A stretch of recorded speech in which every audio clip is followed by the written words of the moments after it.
तुम्हारे पास तो केवल यही विकल्प है कि तुम क्या करो या क्या ना करो, परंतु परिणाम तुम्हारे वश में नहीं है पार्थ। कर्म फल तुम्हारे वश में नहीं है। तुम्हारे अधिकार की सीमा इस विकल्प पर समाप्त हो जाती है कि तुम युद्ध करोगे या नहीं करोगे, किंतु युद्ध का परिणाम तुम्हारे हाथ में नहीं है।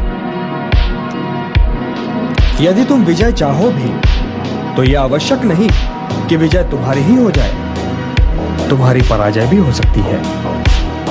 किंतु यदि तुम विजय से मोहित नहीं होगे तो पराजय से भी नहीं घबराओगे।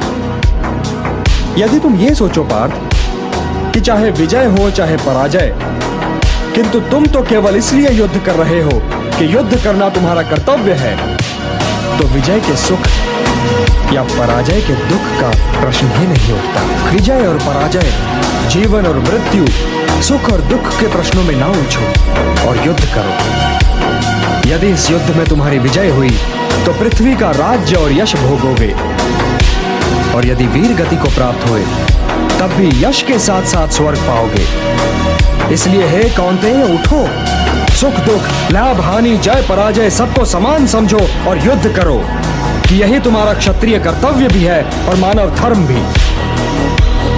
और जो न विजय से सुखी हो और न पराजय से दुखी, वही स्थित प्रज्ञ है, यही कर्म योग है। तुम सर्वश्रेष्ठ धनुर्धर हो, परंतु यदि तुम्हारा आखेट तनिक भी इधर से उधर हो जाए तो तुम चूक जाओगे। तुम्हारा अधिकार तुम्हारे वाण संधान पर है, तुम्हारा अधिकार तुम्हारी दृष्टि पर है, परंतु उस मृग पर तुम्हारा कोई अधिकार नहीं जिसकी ओर तुम बाण चला रहे हो। हे धनंजय, सत्पुरुष कभी अपने अधिकारों की सीमा का उल्लंघन नहीं करते। अर्थात अपने कर्म में स्थिर रहो पार्थ, स्थिर रहो, क्योंकि कर्म की कुशलता का ही नाम योग है। मेरा हाथ तो अब भी गांडीव की ओर नहीं बढ़ रहा है केशव। मेरी समझ में तो अब भी ये नहीं आ रहा है कि इस युद्ध से लाभ क्या होगा।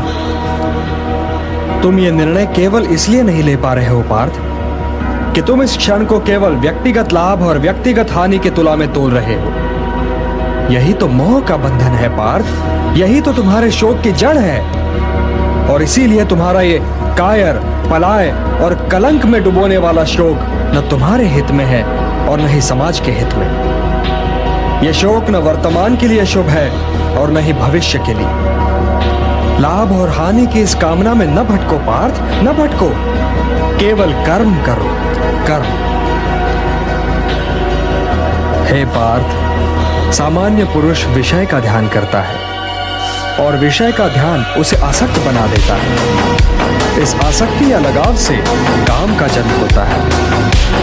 जब काम की पूर्ति नहीं होती तो क्रोध उत्पन्न होता है। जब क्रोध उत्पन्न होता है तो विषय के प्रति मोह और बढ़ जाता है, और जब मोह और बढ़ जाता है पार्थ, तो सोचने की शक्ति भटक जाती है।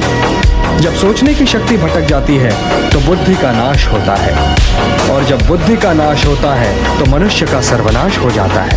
और हे कुंती पुत्र, तुम्हारा ये मोह तुम्हें बुद्धि के विनाश की ओर ले जा रहा है।